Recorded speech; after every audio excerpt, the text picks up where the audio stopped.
BP, sugar, thyroid, obesity, hormone సమస్యలని మందులు లేకుండా నేచర్ మంత్ర ఫుడ్ తో రివర్స్ చేసుకోండి.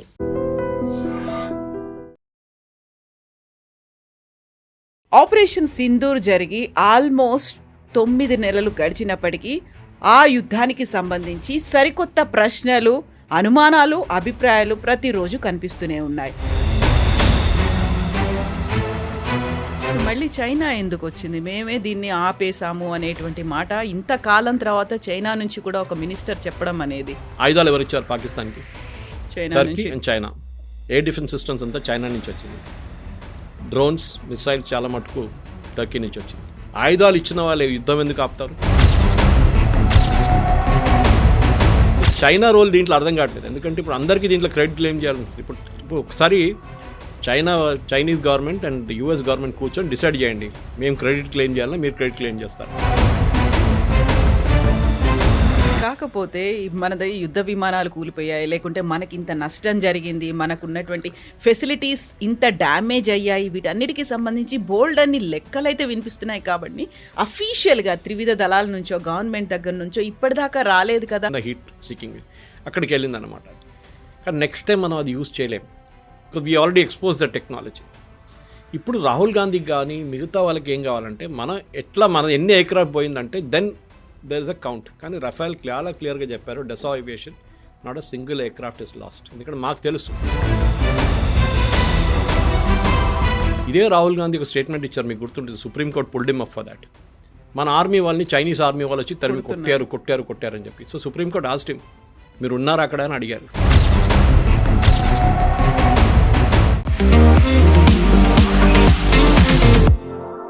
నమస్తే, నేను Kavitha. Welcome to I dream news and నిజాలు.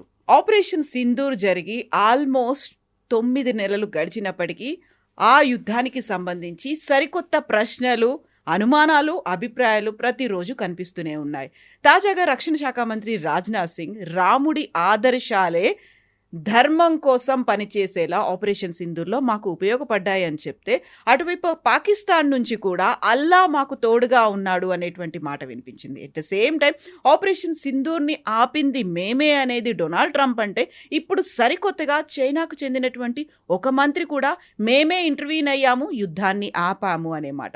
యాక్చువల్గా ఆపరేషన్ సింధూర్కి సంబంధించి ఇన్ని క్వశ్చన్ మార్క్స్, ఇన్ని డిఫరెంట్ ఒపీనియన్స్ ఎందుకని వినిపిస్తున్నాయి? మనతో పాటుగా ఉన్నారు సీనియర్ జర్నలిస్ట్ సురేష్ కొచ్చతిల్ గారు. సార్ నమస్తే. సో ఆపరేషన్ సింధు 2025 మేలో జరిగింది. బట్ అప్పటి నుంచి కూడా ఈ ప్రెసిషన్ స్ట్రైక్కి సంబంధించి ఒక క్లారిటీ లేదు, బోల్డ్ అన్ని డౌట్స్ ఉన్నాయి, వాటికి సంబంధించి ఆన్సర్స్ రాలేదు అని అది ప్రతిపక్షాలు అంటున్నాయి, విభిన్న దేశాలు చెప్తున్నాయి, మధ్యలో అమెరికా ఉంది, ఆ తర్వాత ఇప్పుడు చైనా కూడా వచ్చింది. ఏం జరిగింది, ఎందుకని ఆన్సర్స్ రావట్లేదు? మొహమ్మద్ యూనిస్ ఇంకా అని చెప్పలేదు కదా, ఆయన అక్కడి నుంచి బంగ్లాదేశ్ నుంచి రాలేదు ఇప్పటిదాకా. ఆయన కూడా చెప్పాలి నేనే ఆపారని చెప్పేసి. ఎందుకంటే ఆయన ఒకటి మిగిలిపోయారు, ఇంకెవరైనా ఉంటే వాళ్ళు కూడా యాడ్ చేసుకోవచ్చు. మనం తమాషా అయిపోయింది ఇది ఒకటి. ఎందుకంటే యుద్ధం జరిగింది 4 రోజులకే. ఆయుధాలు ఎవరు ఇచ్చారు? టర్కీ ఇచ్చారు, చైనా ఇచ్చారు. ఆయుధాలు ఇచ్చి కొట్లాడిపించి మేమే మళ్ళీ ఆపామంటే మళ్ళీ అర్థం కావట్లేదు, లాజిక్ అర్థం కావట్లేదు. ఎందుకు అందరికీ ఇది వార్ని క్రెడిట్ తీసుకోవడం అర్థం కావట్లేదు. ఎందుకంటే అక్కడ రష్యా యుక్రెయిన్ కొట్టుకుంటున్నారు, చైనా వెళ్ళి అక్కడ కొంచెం అడ్వైస్ ఇవ్వచ్చు కదా, మీరు ఆపేసండి. మోదీ గారు చెప్పారు war is not the solution అని చెప్పారు దానికి. కానీ చైనా కూడా ఏమనట్లేదు అక్కడ. ఇది ప్రాబ్లం అన్నమాట. క్రెడిట్ తీసుకోవడానికి మన దగ్గర చాలామంది ఉంటారు. ఎందుకంటే ఏదైనా ఇన్సిడెంట్ అయిపోయిన తర్వాత అడ్వైస్ చేయడానికి కూడా చాలామంది ఉంటారు. ఇంగ్లీష్లో అంటారు hindsight is an advance science. అంటే అంతా అయిపోయిన తర్వాత నువ్వు ఇట్లా చేస్తే బాగుంటుండే అని చెప్పడానికి చాలామంది ఉంటారు. దానికన్నా ముందు చెప్పరేవాడు, ఎందుకంటే they are not experts in that. ఇది కూడా అంతే. ఆపరేషన్ సింధూర్ జరిగింది మేమే ఆపామని, మా వైపు నుంచి జరిగిన ఎఫర్ట్స్తోని వార్ ఆగిందని ఎవరు చెప్పారండి? మనం చెప్పాము. సీక్వెన్స్ ఆఫ్ ఈవెంట్స్ చూసుకుంటే చాలా క్లియర్గా తెలిసిపోతుంది.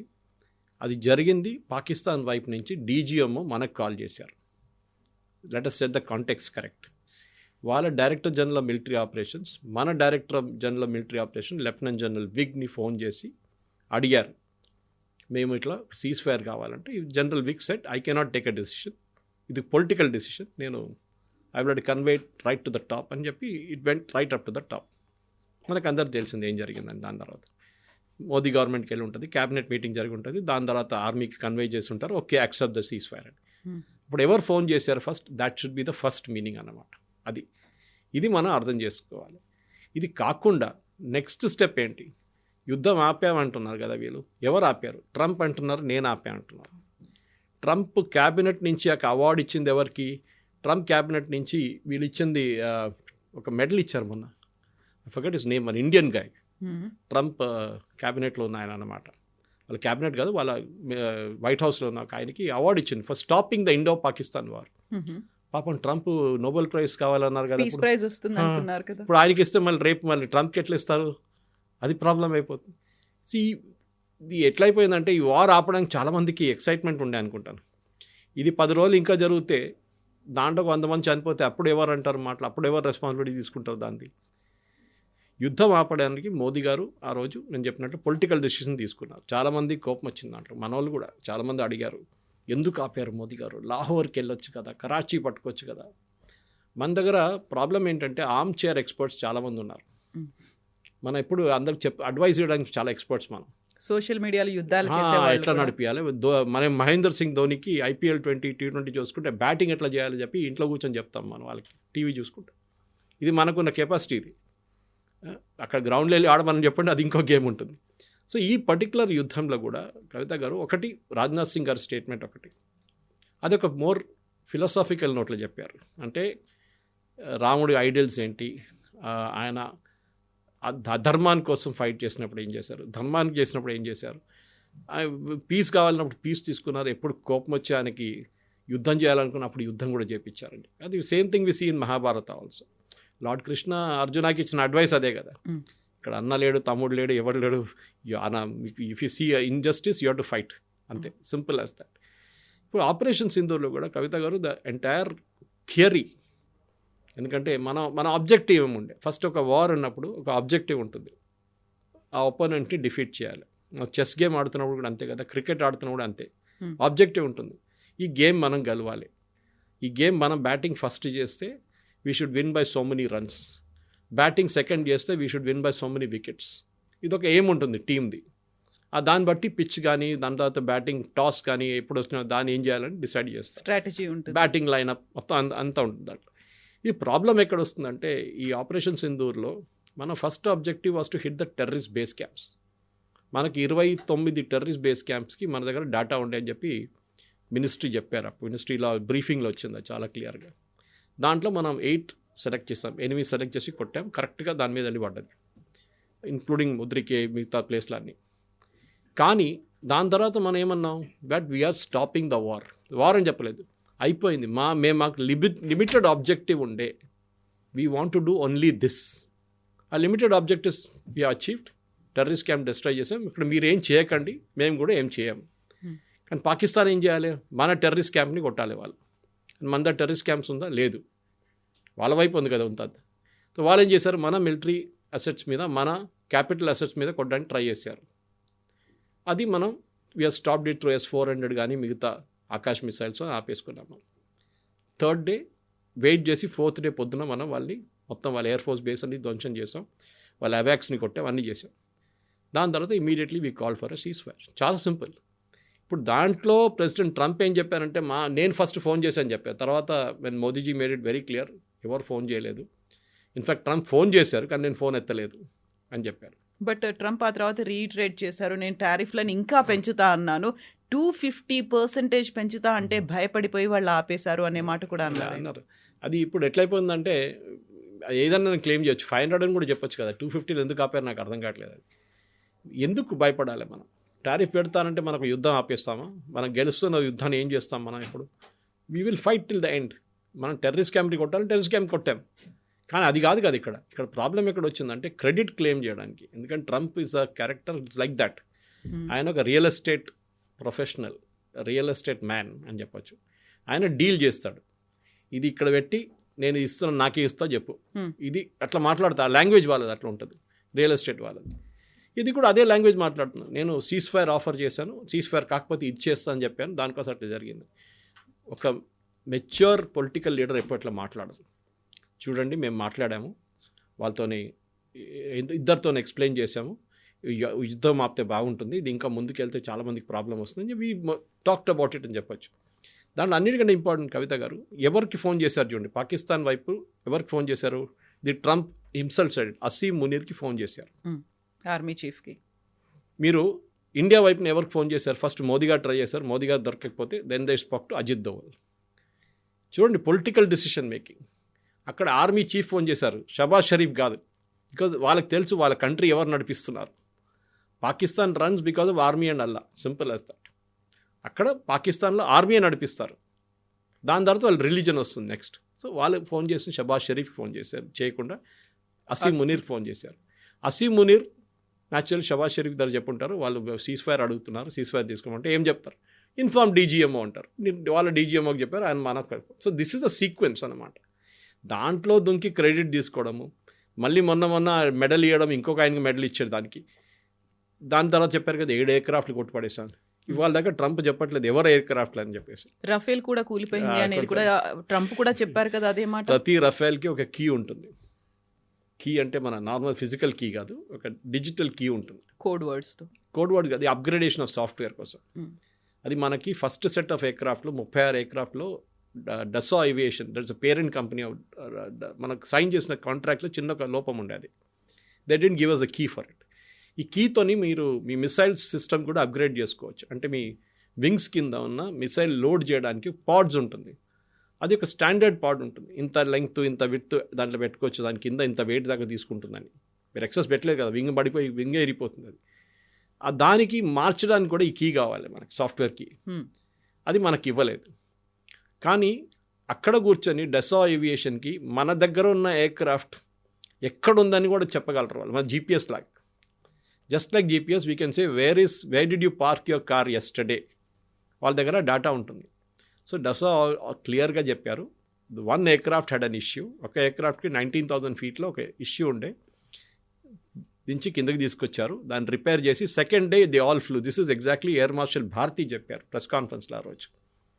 Next day all our pilots flew అని చెప్పారు. అది all is very important. All word is చాలా, ఎందుకంటే మీడియాలో మనం ఒకసారి మిస్ అయిపోతాం అది. కానీ all our pilots flew the next day అన్నమాట. We didn't lose a single pilot. ఎందుకంటే మన దగ్గర కవిత పాకిస్తాన్ లాగా కాదు. ఒక ఎయిర్క్రాఫ్ట్ కూలి కింద పడితే వీడియో తీసుకోవడానికి 10 మంది ఉంటారు. ఊరోళ్ళు, ఆ పక్కన ఉన్న వాళ్ళు అందరి దగ్గర మొబైల్ ఫోన్ ఉంటుంది. ఆ పైలట్కి ఏమైనా అయిందనుకొని దానికి సపోజ్ ఈ పాస్ట్ అవే, ఆయన చనిపోతే పెద్ద ప్రాసెస్ ఉంటుంది, దానికి ఫ్యూనరల్ ఉంటుంది, స్టేట్ ఫ్యూనరల్ ఉంటుంది, అన్నీ చేస్తారు వీళ్ళు, మిలిటరీ ఆనర్స్ ఉంటుంది. మనం ఏం చూడలేదు అది. మన దాంట్లో కార్గిల్ వార్లో కూడా చూడండి, పాకిస్తాన్ వాళ్ళు వాళ్ళ చనిపోయిన సైనికులు తీసుకెళ్ళలేదు, వాళ్ళు డెడ్ బాడీ అక్కడే పడేసి వెళ్ళిపోయారు వాళ్ళు. No army will do it. ఒక ప్రొఫెషనల్ ఆర్మీ ఫోర్సెస్, ఆర్మీ అంటే ఫోర్సెస్, ఎవరు వాళ్ళ సోల్జర్స్ని అక్కడ పడేశారు. లెఫ్టినెంట్ కాలియా కోసం మన ఎన్ని రోజులు ఆయన బాడీ కోసం, వాళ్ళ టీం బాడీ కోసం మనం దేవులాడు 45 రోజుల తర్వాత దొరికింది మనకు ఆ బాడీ. అది lieutenant Kalia was the first person to be killed in Kargil war. ఇది చాలా ఇంపార్టెంట్. సో మన దగ్గర ఉన్న ప్రొఫెషనల్ ఆర్మీ సిస్టమ్ పాకిస్తాన్లో లేదు. Pakistan army is politicised. వాళ్ళు ఫస్ట్ ఏం చేస్తారు, ఆర్మీలో ఒక మీరు మేజర్ జనరల్ లెవెల్లో రాగానే లండన్లో ఒక పెద్ద ఇల్లు తీసుకుంటారు, దానికి ఏజెంట్లు ఉంటారు డబ్బులు కట్టడానికి రెడీగా. Pakistan army totally compromise. So మేము వార్ ఆపాము, మేము చెప్పాము, దానికోసం ఇండియా ఆపేశారు. ఇదే ఆయన థాయిలాండ్లో ట్రై చేసిండు, థాయిలాండ్ కంబోడియా కొట్టుకుంటే మేము వెళ్ళి చెప్పేసాము ఆపేసేయండి అని చెప్పి అందరూ ఆపేశారండి. మళ్ళీ మొదలైంది, మళ్ళీ అన్నాడు మేము పంపిస్తున్నాం మనుషులని చెప్పాడు, వాళ్ళు మళ్ళీ కొట్టుకున్నారు. మొన్న సుడాన్లో అదే జరిగింది. సుడాన్ నుంచి ఎవరో ఇద్దరిని తీసుకొచ్చి వైట్ హౌస్లో కూర్చోబెట్టి సంతకం చేయించాడు. తర్వాత అడిగితే వాడెవడు నాకు తెలియదు, వీడెవడు నాకు తెలియదు అంటారు వాళ్ళిద్దరు. So who are those 2 people, god only knows. ఈ ఇమేజరీ కోసం, ఫోటో ఆప్ అంటాం చూడండి మనం, ఫోటో ఆప్ కోసమే ట్రంప్కి ఇది అన్ని చేస్తారన్నమాట. ఆయనకి కావాల్సింది that he wants photo opportunities. దానికోసం ఎవరినైనా తీసుకొచ్చి అక్కడ కూర్చోబెట్టి సంతకం చేయడం, నేనే చేశాను నేనే అన్నీ ఆపాను, యుక్రెయిన్ రష్యా వార్ నేనే ఆపాను. ఓకే, ఏ లోకంలో ఎక్కడ యుద్ధం రోడ్డు మీద ఇద్దరు కొట్టుకుంటే కూడా వాళ్ళు నేనే ఆపాను అని చెప్పడానికి ట్రంప్ చాలా పెద్ద ఛాంపియన్ అన్నమాట. ఇప్పుడు మళ్ళీ చైనా ఎందుకు వచ్చింది, మేమే దీన్ని ఆపేసాము అనేటువంటి మాట ఇంతకాలం తర్వాత చైనా నుంచి కూడా ఒక మినిస్టర్ చెప్పడం అనేది? మీరు ఆలోచించండి కవిత గారు, ఆయుధాలు ఎవరు ఇచ్చారు పాకిస్తాన్కి? Turkey and China. Air defence systems అంతా చైనా నుంచి వచ్చింది. డ్రోన్స్, మిసైల్స్ చాలా మటుకు టర్కీ నుంచి వచ్చింది. ఎయిర్క్రాఫ్ట్ J-15, J-17 చైనా వాళ్ళు ఇచ్చారు. ఆయుధాలు ఇచ్చిన వాళ్ళు యుద్ధం ఎందుకు ఆపుతారు? అది 2 కూలి పడితే ఇంకా 2 తీసుకుంటారు కదా మాదాన్ని అనుకుంటారు. 10 డ్రోన్లు యూజ్ చేసుకుని ఇంకా 10 అడుగుతారు కదా మన దారిని. సో చైనా రోల్ దీంట్లో అర్థం కావట్లేదు. ఎందుకంటే ఇప్పుడు అందరికీ దీంట్లో క్రెడిట్ క్లెయిమ్ చేయాల్సి ఉంటుంది. ఇప్పుడు ఒకసారి Chinese government and US government కూర్చొని డిసైడ్ చేయండి, మేము క్రెడిట్ క్లెయిమ్ చేయాలా, మీరు క్రెడిట్ క్లెయిమ్ చేస్తారని. ఎందుకంటే వీళ్ళు ఇప్పుడు నేను అదే చెప్పాను, మొహమ్మద్ యూనిస్ ఇంకా క్లెయిమ్ చేయలేదు, మా బంగ్లాదేశ్ వాళ్ళు కూడా రేపు చెప్తారు మేమే ఆపాము ఇదంతా యుద్ధం అని చెప్పేసి. అందరికీ ఇదొక్కటే యుద్ధం ఉందండి, అందరు క్లెయిమ్ చేస్తున్నారు. అక్కడ పక్కన రష్యా యుక్రెయిన్ పిచ్చోళ్ళ కొట్టుకుంటున్నారు.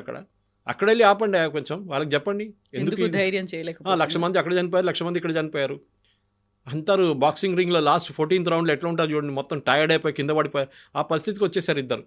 అప్పుడు కూడా నడుస్తుంది యుద్ధం, అక్కడ ఆగట్లేదు. సో ఈ క్రెడిట్ క్లెయిమ్ చేయడంలో చైనీస్ ఇస్ రియలీ లాఫబుల్. ఎందుకంటే అర్థం కాదు. అప్పుడు ట్రంప్ మళ్ళీ కూడా మనం ఒక బెనిఫిట్ ఆఫ్ డౌట్ ఇవ్వచ్చు, కానీ ఈ చైనీస్ వాళ్ళు ఎక్కడి నుంచి వచ్చారు, వాళ్ళకి ఏం దీంట్లో లాజిక్ ఎక్కడ, వాళ్ళకి మనతో మాట్లాడడానికి first of all China doesn't have proper diplomatic relations మనతో, చైనాతో ఇప్పుడు దాకా లేకుండే. యుద్ధం తర్వాతనే కదా SCO సమ్మిట్ జరిగిన తర్వాతనే కదా అంతా మనం కొంచెం డెవలప్ చేసాం. వాళ్ళ దగ్గర వీసాలు కూడా ఇవ్వట్లేదు చాలా సంవత్సరాల నుంచి మన వాళ్ళు చైనీస్ ఆఫీషియల్స్కి. ఈ పరిస్థితిలో కవిత గారు చైనా చేసిందని చెప్పి ఇట్స్ లాఫబుల్, US చెప్పింది దానికన్నా పెద్ద జోక్ అది. మనం అన్ని లైట్ తీసుకోవాలి. మోదీ గారు పార్లమెంట్లో స్టేట్మెంట్ ఇచ్చారు. నిన్న కూడా ఒక ట్వీట్ చూశాను నేను, ఏదో కాంగ్రెస్ స్పోక్స్ పర్సన్ది జయరాం రమేష్ గారు. అది ఏంటి చైనా చెప్పారు, మీరు క్లారిఫై చేయాలి. ఎందుకు చేయాలండి? అన్నీ రోడ్డు మీద నడుస్తుంటే ఏనుగు పోతుంటే వెనక కుక్కలు మొత్తునే ఉంటుంది, ఏనుగు చూస్తుందా, ఎందుకు చూస్తున్నావు అని చెప్పి అడుగుతుందా? ఏనుగు పాటు చూసుకుంటే వెళ్ళిపోతుంది. కాకపోతే మనది యుద్ధ విమానాలు కూలిపోయాయి, లేకుంటే మనకి ఇంత నష్టం జరిగింది, మనకు ఉన్నటువంటి ఫెసిలిటీస్ ఇంత డ్యామేజ్ అయ్యాయి, వీటన్నిటికీ సంబంధించి బోల్డ్ అన్ని లెక్కలైతే వినిపిస్తున్నాయి. కాబట్టి అఫీషియల్గా త్రివిధ దళాల నుంచో గవర్నమెంట్ దగ్గర నుంచో ఇప్పటిదాకా రాలేదు కదా. సర్జికల్ స్ట్రైక్ సమయంలో కూడా క్లారిటీ ఇవ్వలేదు, ఈ ప్రెసిషన్ స్ట్రైక్ ఆపరేషన్ సింధూర్ సమయంలో కూడా క్లారిటీ అనేది మిస్ అవుతుంది. కాబట్టి వేరే దేశాలు దీన్ని క్లెయిమ్ చేస్తున్నాయి, మనం ఎందుకు ట్రాన్స్పరెంట్గా లేము అనేది కదా క్వశ్చన్ అక్కడ. ఇప్పుడు ఇజ్రాయెల్ గాజా వార్ జరిగిందండి. ఇజ్రాయెల్లో ఉన్న ఏదైనా ఆపోజిషన్ లీడర్ క్లెయిమ్ అడిగారా ఎంతమంది మన వాళ్ళు చంపేశారు, ఎంతమంది వాళ్ళ వైపు నుంచి చనిపోయారు అని డీటెయిల్స్ అడిగారా? ఎవరు అడగరు. A professional army details A party అడగరు. ఎందుకంటే ఇదే యుద్ధం మన రేపు మళ్ళీ మొదలు కావచ్చు. దానికోసం సర్జికల్ స్ట్రైక్లో జరిగినప్పుడు మనం ఎట్లా చేసామని చెప్పి ఎప్పుడు చెప్పాం మనం, because next time Pakistan will be careful. ఇప్పుడు మన రఫాల్లో మనం ఏం చేసామని మన అందరికీ తెలుసు. వీ యూజ్డ్ డెకాయ్ ఎయిర్క్రాఫ్ట్ వెనుక ఇంకో చిన్న ఎయిర్క్రాఫ్ట్ పెట్టుకున్నాం మనం, డెకాయ్ ఉండేది. పాకిస్తాన్ పంపించిన మిసైల్స్ అంతా దీని వైపు వెళ్ళింది, ఎందుకంటే హీట్ సీకింగ్ మిసైల్ ఉంటుంది. హీట్ ఎక్కడుందో అక్కడికి వెళ్తుంది. సో ఈ హీట్ ఇంజిన్కి ఉంది, మెయిన్ రఫైల్ ఇంజిన్కి ఉంది, దీనికి కూడా ఒక చిన్న హీట్ సీకింగ్ అక్కడికి వెళ్ళింది అనమాట. అది కానీ నెక్స్ట్ టైం మనం అది యూజ్ చేయలేము, because we already expose the technology. ఇప్పుడు రాహుల్ గాంధీకి కానీ మిగతా వాళ్ళకి ఏం కావాలంటే మన ఎన్ని ఎయిర్క్రాఫ్ట్ పోయిందంటే then there is a count. కానీ రఫైల్ చాలా క్లియర్గా చెప్పారు, Dassault aviation not a single aircraft is lost. ఎందుకంటే మాకు తెలుసు ఒక ఎయిర్క్రాఫ్ట్ పడిపోతే కూడా మా కీ డియాక్టివేట్ అయిపోతుంది. ఎక్కడ ఏం కాలేదు, వాళ్ళ ఎయిర్క్రాఫ్ట్ అంతా బాగానే ఉంది, ఒక ఎయిర్క్రాఫ్ట్కి ప్రాబ్లం ఉండే నేను ముందు చెప్పినట్లు. అది కాకుండా పాకిస్తాన్ అంటున్నారు మా సర్గోదా బేస్ హిట్ చేశాను, వాళ్ళ ప్రధానమంత్రి అన్నారు, వాళ్ళ ఫారెన్ మినిస్టర్ మొన్న అన్నారు దట్ మాకు మొత్తం అవాక్స్ 2 పోయినాయి మాదంట. ఎయిర్ బోల్డింగ్ వార్నింగ్ సిస్టమ్ ఎయిర్క్రాఫ్ట్, పెద్ద ఎయిర్క్రాఫ్ట్ అది 30,000 35,000 ఫీట్ల ఫ్లై అవుతుంది. అది మాకు బేస్లో పెట్టాము, రిపేర్ కోసం వచ్చింది, అది పోయింది. దాంతోపాటు వాళ్ళు రిపేర్ చేశారు, రన్వే రిపేర్ చేశారు వాళ్ళు. ఇది అన్నీ చేసింది. అది కాకుండా ముద్రికేలో మనం కొట్టింది వాళ్ళే అక్నాలెడ్జ్ చేశారు, మొత్తం ఫ్యామిలీ పోయిందని చెప్పి మసూద్ అజార్ అన్నారు. కానీ మన వాళ్ళు కాదు, యాక్సెప్ట్ చేయరు. సర్జికల్ స్ట్రైక్లో ప్రూఫ్ అడిగారు, ఎవరైనా అడుగుతారండి? ఎందుకు మరి బాలాకోట్లో స్ట్రైక్ జరిగినప్పుడు కొన్ని చెట్లు కొట్టేశారని చెప్పి రాహుల్ గాంధీ, అరవింద్ కేజ్రీవాల్ స్టేట్మెంట్ ఇచ్చారు. ఎట్లాంటి బాంబ్ యూజ్ చేశాము? Bunker buster bomb. అదే బాంబ్ హెజ్బుల్లా చీఫ్ నస్రుల్లా వ్యతిరేకంగా వాడారు ఇజ్రాయెల్. 4-5 ఫ్లోర్లు డ్రిల్ చేసుకుంటే లోపల వెళ్ళి కొడుతుంది ఆ బాంబ్. అది బయట నుంచి బిల్డింగ్ అట్లనే ఉంటుంది చూడ్డానికి, లోపల వెళ్ళి ఇంప్లోడ్ అవుతుంది అది. And we use the same bomb, striker bomb in Balakot. Proof కావాలంటే అంటే అక్కడ వెళ్ళి వీడియోలు తీసుకొని రాహుల్ గాంధీ గారి కోసం తీసుకొచ్చి మళ్ళీ ఇక్కడ చూపించాలండి. రేపు మనకి first of all we're shot from the air. ఏముంటుంది షాట్? అది మనకు విజిబిలిటీ ఉంటుంది, బాంబ్ వచ్చి ఉంటుంది, షాట్ ఉంటుంది అంతే. మనం we don't want to show. వాళ్ళు అక్నాలెడ్జ్ చేస్తున్నారు. దాని తర్వాత ఆ ఏరియా నుంచి ఈ పర్టికులర్ బాలాకోట్ అని చెప్పే ప్లేస్లో ఒక ట్రైనింగ్ సెంటర్ ఫర్ టెర్రరిస్ట్, అందరికి తెలిసింది అది, వాళ్ళు కూడా అక్నాలెడ్జ్ చేశారు. దాని తర్వాత అక్కడి నుంచి ఒక్కడు బయటికి రాలేదు. నెక్స్ట్ 3 days వీళ్ళు శాటిలైట్ పిక్చర్స్ చూసుకున్నారు. దాని తర్వాత బిల్డింగ్ మొత్తం కొట్టుపడేశారు పాకిస్తాన్ ఆర్మీ. ఎందుకు? Because they suffered substantial damage inside. Building pillars అని పోయి ఉంటుంది. ఇది నేను చూపించాలి, ప్రూఫ్ ఇవ్వాలి, అది చేయాలంటే ఇట్స్ నాట్ పాసిబుల్. ఒక ప్రొఫెషనల్ ఒసామా బిన్ లాదెన్ చంపారండి US ఆర్మీ. సీల్స్ వాళ్ళు చేశారు అటోబాబాద్లో. దాని తర్వాత అట్ సీ బరీ చేశారు. అట్ సీ అంటే వాళ్ళు ఏం చేస్తారంటే బేసిక్లీ సింపుల్ లాంగ్వేజ్ చెప్పాలంటే పెద్ద పెద్ద రాళ్ళు కట్టేసి కాలు చేతులు కట్టేసి సముద్రంలో పడేస్తారు. వాళ్ళది బయటికే రావు. అది ఎక్కడ పడేసారో వాళ్ళకే తెలుసు. ఎందుకంటే they didn't want to make a memorial for him. Like వాడికి వాళ్ళ ఫ్యామిలీ వాళ్ళకి ఎవరికి ఇస్తే పెద్ద మెమోరియల్ కడతారు. మన కాశ్మీర్లో ముందు చేస్తుండే టెర్రరిస్ట్ బాడీస్ తీసుకెళ్ళి పెద్ద మెమోరియల్ కట్టుకున్నారు వాళ్ళు. తర్వాత ఇప్పుడున్న గవర్నమెంట్ అది ఇవ్వట్లేదు. వాళ్ళు అక్కడే ఎక్కడుందో అక్కడే వాళ్ళు ఫినిష్ చేసేస్తున్నారు బాడీని. ఇదే పరిస్థితి. సో ఒసామా బిన్ లాడెన్ చేసినప్పుడు ఆ యుఎస్ కాంగ్రెస్లో లేకుంటే యుఎస్ ఆపోజిషన్, అప్పుడు ఒబామా వాజ్ ద ప్రెసిడెంట్, ఈ రిపబ్లికన్ వాళ్ళు ఎవరైనా అడిగారండి ఎక్కడ చేశారు, ఎందుకు చేశారు అనేది? Nobody asked. మీ ఆర్మీ చేసినప్పుడు మీకు అడగడానికి అర్హత లేదు. They are a professional outfit. వాళ్ళని డౌట్ చేయకండి. ఇదే రాహుల్ గాంధీ ఒక స్టేట్మెంట్ ఇచ్చారు, మీకు గుర్తుంటుంది. Supreme court pulled him up for that. మన ఆర్మీ వాళ్ళని చైనీస్ ఆర్మీ వాళ్ళు వచ్చి తరిమి కొట్టారు అని చెప్పి. సో సుప్రీంకోర్టు ఆస్క్డ్ హిమ్, మీరు ఉన్నారా అక్కడ అని అడిగారు. ఎట్లాంటి స్టేట్మెంట్ చేస్తారు? వీఆర్ డిమోటివేటింగ్ అర్ ఆర్మ్ ఫోర్సెస్ అన్నారు. Correct.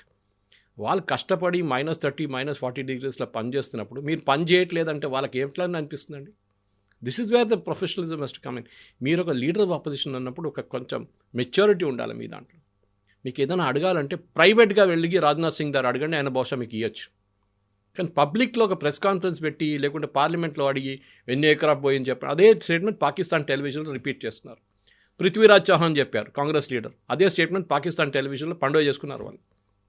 This is the problem. మన దేశంలో మన ఆర్మీకి ఉన్న, మీరు అదే టైంలో చూడండి, బంగ్లాదేశ్ వార్ టైంలో Vajpayee praised Indira Gandhi, saying she did a good job. అప్పుడు అందరూ they were all United. Even 1962 వార్లో except for communist, మిగతా అందరూ ఆల్ ఇండియన్ పొలిటికల్ పార్టీస్ గవర్నమెంట్తో ఉన్నారు. ఓడిపోయినా కానీ అప్పుడు ఓడిపోయాం మనం. 62-65 we last because thanks to Nehru.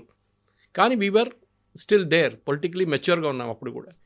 ఇది చూడండి, 71 వార్లో మనం బంగ్లాదేశ్లో how many people we last? ఎన్ని ఎయిర్క్రాఫ్ట్ పోయిందండి? 171 aircraft we last more than 1500 soldiers.